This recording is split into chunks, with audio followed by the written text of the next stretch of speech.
Olá, inscritos e visitantes do canal que ainda não são inscritos, que se quiserem podem se inscrever e devem a partir de agora.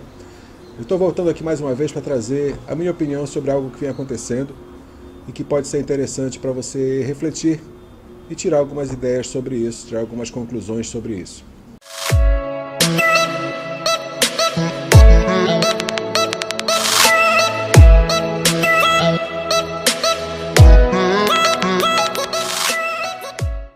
Uma coisa que vem acontecendo ultimamente é que a direita está adotando comportamentos que nós víamos muito frequentemente na chamada esquerda, principalmente aquela esquerda que a gente chama de mais mimizenta. A mimizenta. A do mi. E isso, infelizmente, está afetando algumas pessoas que se dizem de direita.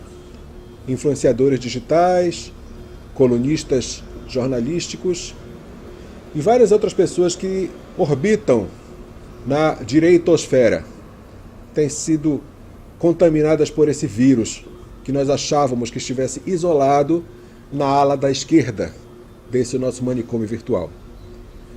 Mas a gente vê que, infelizmente, alguns setores da direita estão se deixando seduzir. E isso é muito triste, é muito sério, muito chato, porque pode trazer muitas pessoas para o lado negro da força, se a pessoa não tomar cuidado. Vamos ver do que se trata este assunto.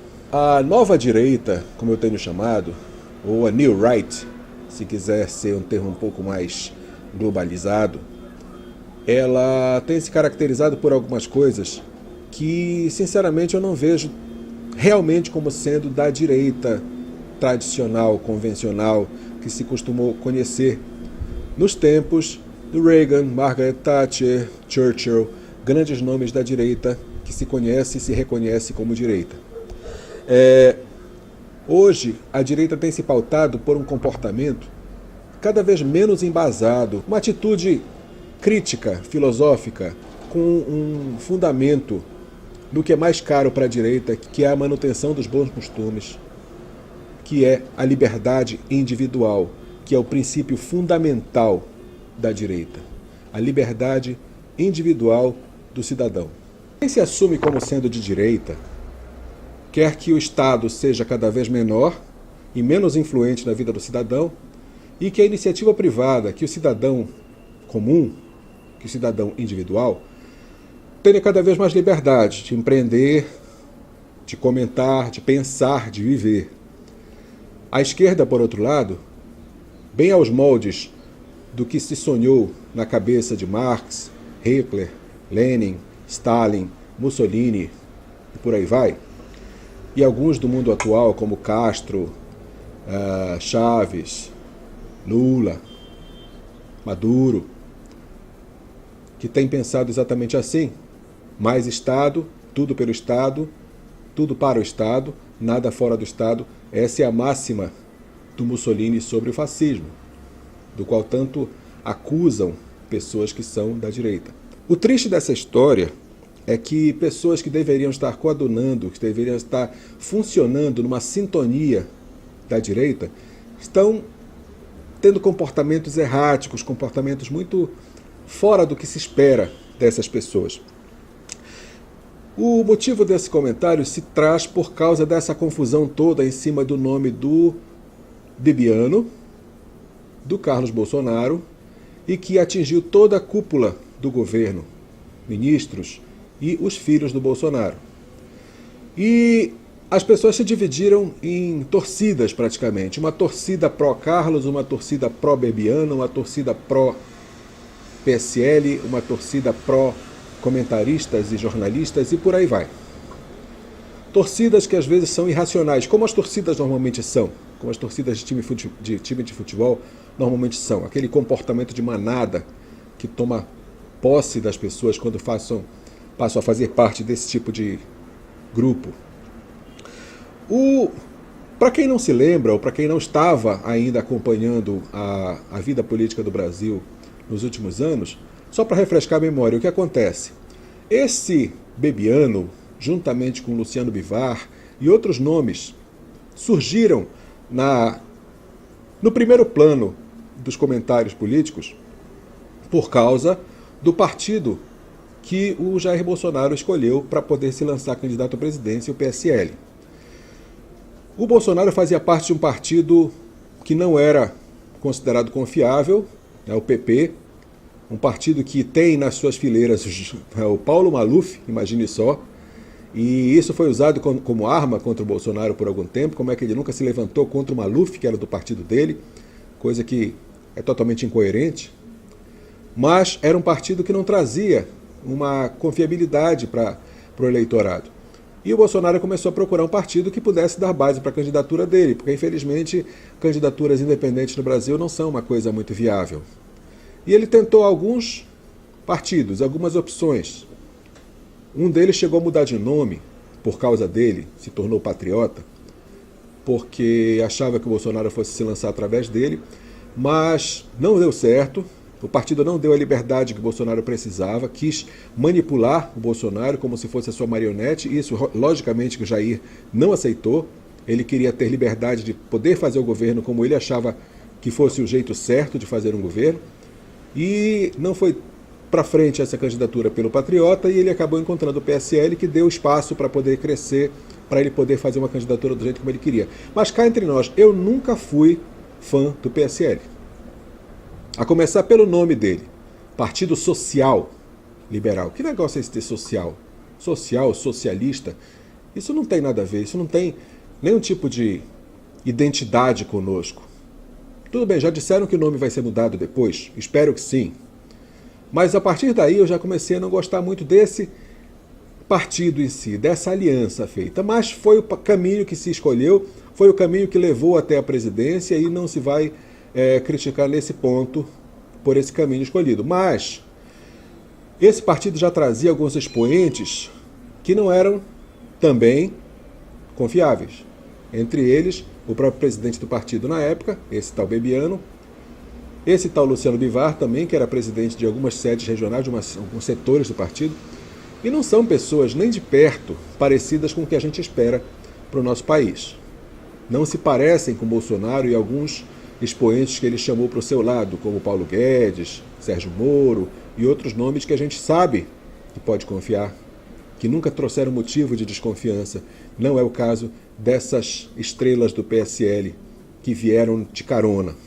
Que esse Bebiano seria justamente a fonte de informação da imprensa, que na sua maioria dos casos tem sido contrária ao governo, e que essas informações ou esses vazamentos de informação de dentro do governo para órgãos de imprensa como Globo, Folha de São Paulo, Estado e alguns blogs, Antagonista e outros blogs similares, que esse vazamento de informações teria como fonte o Bebiano. E isso seria o motivo por que a imprensa tem sido tão contrária ao afastamento do Bebiano do Palácio do Planalto, porque eles iriam perder a fonte de informação que eles têm lá dentro. O vazamento de informações iria fechar, a torneira seria fechada, o dreno seria tampado. E isso para a imprensa realmente não é bom. Ficar sem uma fonte, o que é que eles vão publicar? Eles já não recebem muita coisa de fonte direta, eles já fazem muita garimpagem de informações pelo Twitter do presidente. E aí realmente ficaria mais fechado ainda esse canal. Então, a imprensa estar contra é muito compreensível. É muito natural que isso aconteça. E o Carlos Bolsonaro, por outro lado, adotou um papel que muitas pessoas têm dito que tem sido de defesa do presidente, como ele mesmo chama de pitbull, né? E que o Carlos teria tido um papel fundamental em evitar uma crise muito maior, que poderia chegar até a levar ao impeachment, se esse caso dos laranjas do PSL fosse adiante e essa imagem colasse a imagem do presidente. Que esse vazamento de recursos para essas candidatas inviáveis teria participação do presidente. E o Carlos fechou essa porta. E por isso teria sido importante. Isso tudo são especulações. Tá? Isso tudo são coisas que podem ser reais ou não. Que podem estar acontecendo ou não. São informações que circulam na imprensa, dizendo que eventualmente o Bebiano poderia estar sendo esse canal de informação e que poderia trazer essa instabilidade para o governo por trazer um comportamento inviável como esse de trabalhar com caixa 2 e candidatas laranja, E, por outro lado, também existem aqueles que criticam a atitude do Carlos, dizendo que são filhos mimados que o presidente tem e que não querem abrir mão de ter controle sobre a vida e o governo do pai. São duas opiniões, são duas vertentes. Até o momento não está muito claro qual delas é a correta.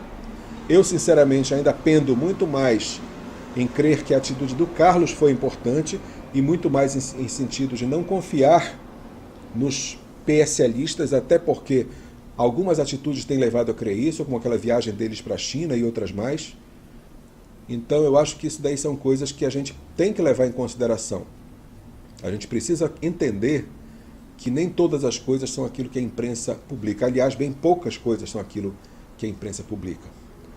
O Felipe Moura Brasil, que é um jornalista que, a meu ver, um dos mais respeitáveis e gabaritados do Brasil, tem sempre tido uma atitude muito patriótica. Nesse caso todo, Bivar, Carlos Bolsonaro, ele adotou uma postura de realmente dar uma certa razão para o Bebiano. Não estou dizendo que eu concordo com o Felipe. Como eu já falei, eu tenho uma tendência de desconfiar do Bebiano. Então, nesse ponto, eu estaria discordando do Felipe. O que não descredencia o Felipe como um dos melhores jornalistas do Brasil. Todas as pessoas têm direito a ter a opinião delas e nem sempre nós temos obrigação de concordar 100% com o que a pessoa diz. Muitas pessoas que eu conheço, virtualmente pelo menos, que eu acompanho, que eu sigo, os pensamentos, os blogs, as publicações, os vídeos, que eu concordo com 90% do que as pessoas falam, mas tem um 10% que eu não concordo. Isso é natural, isso é normal, isso é saudável, isso é correto. Quer um exemplo? O Kuster, tá? Que fala sobre política e fala sobre catolicismo. Bernardo Kuster. Na parte política, eu concordo quase totalmente com o que ele posta. Na parte religiosa, discordo de praticamente tudo. Até porque eu sou, como ele chama, protestante, que eu discordo desse termo, mas eu não sou católico, eu sou um cristão não católico. E ele é católico. Profundamente. Defende muito a Igreja Romana. É um direito dele. É a crença dele. É a fé que ele segue. Não vou criticar isso. Não vou de forma alguma achar que ele está errado por causa disso. Mesmo o caminho adotado por Olavo de Carvalho, o Alan do Terça Livre, que são católicos, defendem a fé que eles têm no catolicismo. Nesse ponto eu não acompanho, eu não concordo, mas no lado político da coisa, praticamente 100% concordo. Isso faz com que eles sejam menos confiáveis ou menos dignos de serem acompanhados? Claro que não. Claro que não. Eles têm um lado que eu concordo plenamente e outro lado que não. Olha, quer ver uma coisa que é parecida com isso? O governo militar. O regime militar. O regime militar, ele não foi um regime 100% de direita, se for analisar. Tá? Ele sempre foi conservador nos costumes, todos os generais foram conservadores nos costumes, era um país totalmente dentro da moral, do conservadorismo, da moral, da cívica. Mas, economicamente, o governo militar foi estatizante. Ele tornou o Estado brasileiro gigantesco, com muitas estatais, com muitas empresas, com participação em quase toda a economia do Brasil. E isso não é comportamento de direita. Isso é um comportamento típico da esquerda. Tornar o Estado muito grande. Isso foi errado? Eu acho que não. Naquela época, se não fosse o Estado investir no Brasil, poucas pessoas investiriam. E poucas obras como Itaipu, Estrada Belém-Brasília, Transamazônica, Angra 1, Angra 2, várias obras grandes e importantes para o Brasil foram feitas na época do governo militar e foram investimentos do governo militar e que, se não fosse por eles, não teriam sido feitas.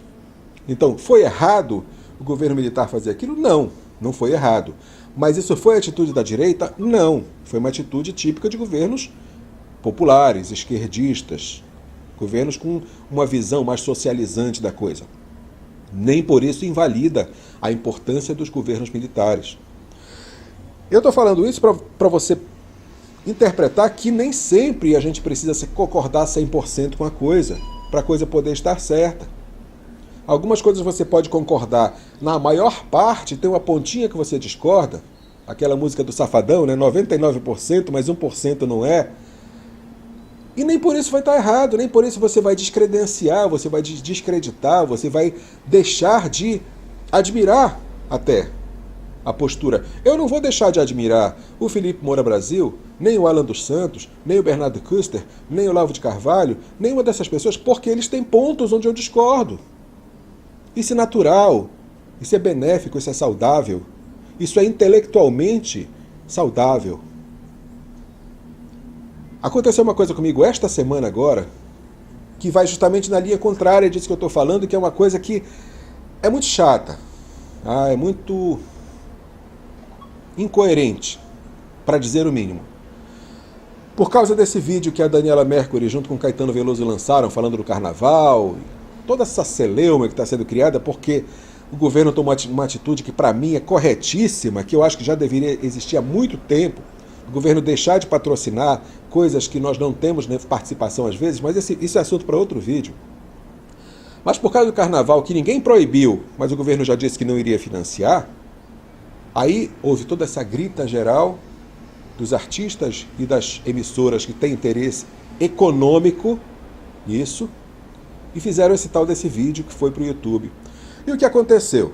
Eu coloquei um comentário essa semana dizendo que, a meu ver, você entrar no canal do YouTube, onde esse vídeo foi postado do carnaval, para dar o dislike, para marcar o dedinho para baixo, que não é a melhor atitude. Por quê? O YouTube considera envolvimento das pessoas com o vídeo para dar relevância. O que é essa relevância? O YouTube coloca como vídeo recomendado, em alta. Isso chama a atenção de mais pessoas visitam, mais pessoas veem e mais aquela ideia se propaga. Então você entrar no canal, mesmo que seja para criticar ou para dar o dislike, você está dando relevância. Tá? E esse vídeo vai cada vez mais ser assistido por mais pessoas. E uma coisa que você quer que a ideia apague, que a ideia morra, você está colocando gasolina na fogueira. Então essa é a minha opinião. Eu prefiro apagar o incêndio e deixar que eles morram pela insignificância.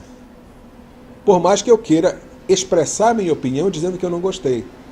Mas pela característica do YouTube, pelo funcionamento orgânico do YouTube, de dar relevância, eu acho que não é coerente dar importância a uma coisa dessa.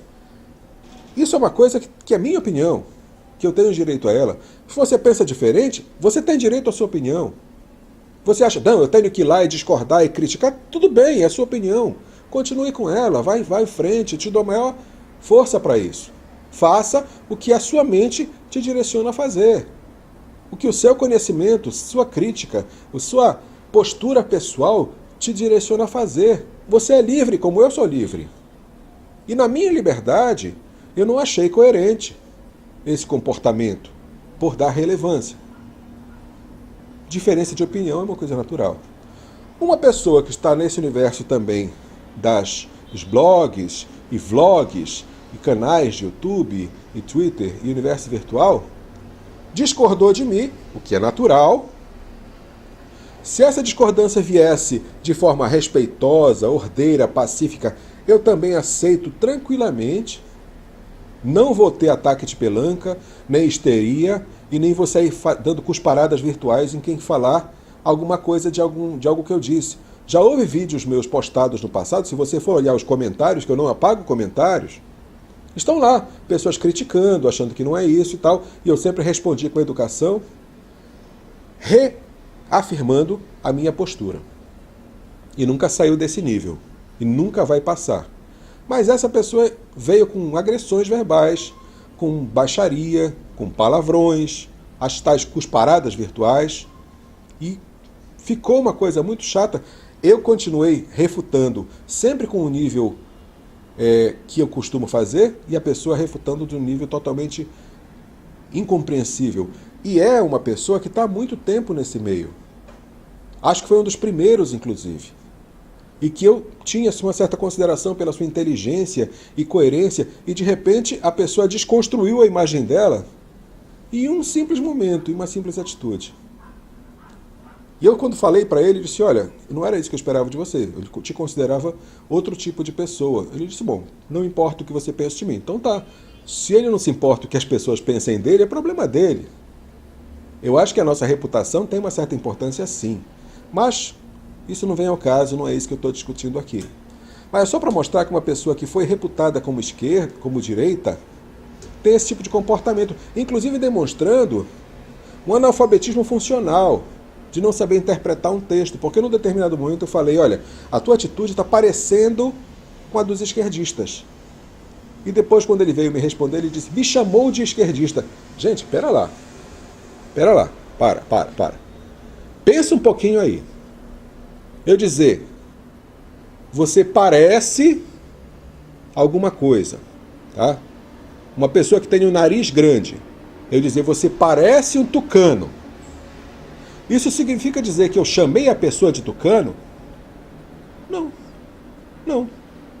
Quantas pessoas apelidam o Luciano Huck de Tucano Huck?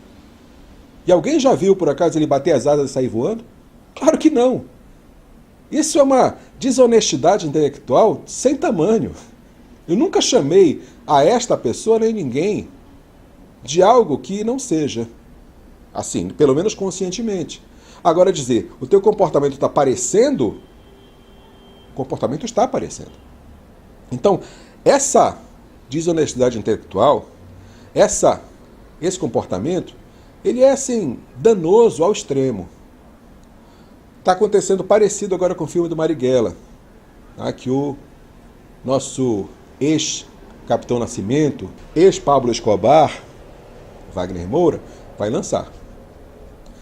Aí eu vi também um comentário hoje no Twitter de um influenciador digital que eu tenho seguido, tenho respeitado as opiniões dele, ele dizendo, bom, vamos fazer um boicote ao filho da Marighella e tudo, e vamos fazer isso e tal. Alguém comentou lá hoje, mas ninguém vai assistir, vai ser um fiasco de bilheteria. Eu disse, olha gente, tudo bem, vai ser um fiasco de bilheteria, eu também acredito nisso, como foi o filme do Lula e vários outros que já tentaram fazer por aí. Só que a distribuidora nesse caso é a Globo Filmes, que já disse que depois que o filme sair dos cinemas vai fazer uma minissérie, vai pegar o filme, fatiar em 4 episódios e jogar como minissérie na TV aberta. E aí? Vai dizer que ninguém vai assistir também? Do jeito que a população brasileira ainda é manipulada por essa emissora decadente, pútrida. É complicado. É difícil dizer que vai ser um fiasco quando colocam na TV aberta com toda facilidade. Então, essa coisa toda da direita, eu vejo que é uma coisa muito incipiente. A direita está se comportando muito como adolescente ainda. É muito recente tudo o que vem acontecendo. Eu morei nos Estados Unidos na época que o presidente era o Reagan. 82, 83, eu residia nos Estados Unidos. Os americanos sabiam muito bem que com alguns pontos de discordância, com alguns pontos que não estivessem satisfeitos com a política do Reagan, mas a grande maioria dos americanos estava muito feliz. O país estava em franco crescimento, a economia ia muito bem, os negócios iam muito bem, e eu vi isso com os meus olhos, porque eu estava lá. Tanto que colegas meus que estudaram comigo naquele tempo, hoje são direitistas radicais. Tem um deles que se tornou delegado de polícia por alguns anos, hoje em dia já está, eu acho que aposentado como delegado, mas continua trabalhando nesse meio. E o ativismo dele que eu vejo no Facebook, e o ativismo dele virtual continua sendo muito forte, sempre pró-direita, porque eles sabem muito bem o que eles passaram nos governos mesossocialistas do Partido Democrata. Seja por Clinton, seja por Obama, seja quem fosse o presidente, mas esse partido é a expressão do socialismo que os americanos têm. E eles sabem muito bem da importância de ter um governo de direita que preserve os valores da sociedade, os valores cristãos, os valores da família. E por isso que o Ronald Reagan é tão respeitado e que os americanos têm tanta saudade dos tempos que ele foi presidente, e por isso que esses mesmos americanos hoje apoiam o Trump. Porque ele traz de volta esses valores que o Reagan direcionava no país nos anos 80. E aqui no Brasil, nós não estamos acostumados com isso. O Brasil está há muitos anos sob a direção da esquerda, seja no Partido Social Democrata, seja em partido francamente socialista, como o PT, PSOL e outros da ala esquerdista. E eu acho que nós precisamos aprender a ser brasileiros, precisamos aprender a ser cidadãos, precisamos aprender a ser direita. A direita do Brasil acordou, mas está imatura. Está imatura, precisa crescer. Pessoas que têm um pensamento mais moderado, mais crítico, mais equilibrado, têm visto isso. O próprio Alan dos Santos, por exemplo, tem dado apoio, ou pelo menos comentado a favor da atitude do Felipe Moura Brasil. Não dizendo que o Felipe está certo, mas dizendo que ele tem o direito de errar, se for o caso. Nós já vimos outros exemplos que realmente não mereceram mais a consideração da direita, como o da Raquel Sherazade, Reinaldo Azevedo, que realmente mudaram totalmente de lado. Não é o caso do Felipe. Ele fez um comentário em alguma coisa que não concordou, mas continua sendo uma pessoa defendendo os valores conservadores da direita, da moral, da ética, da família, do cristianismo. Então não vamos pisar em cima dos nossos soldados. Eles já são poucos e já são atacados por todos os lados por quem está na esquerda. Vamos saber conviver com as diferenças. Não vamos exigir que todos sejam iguais a nós, até porque seria um saco se fossem.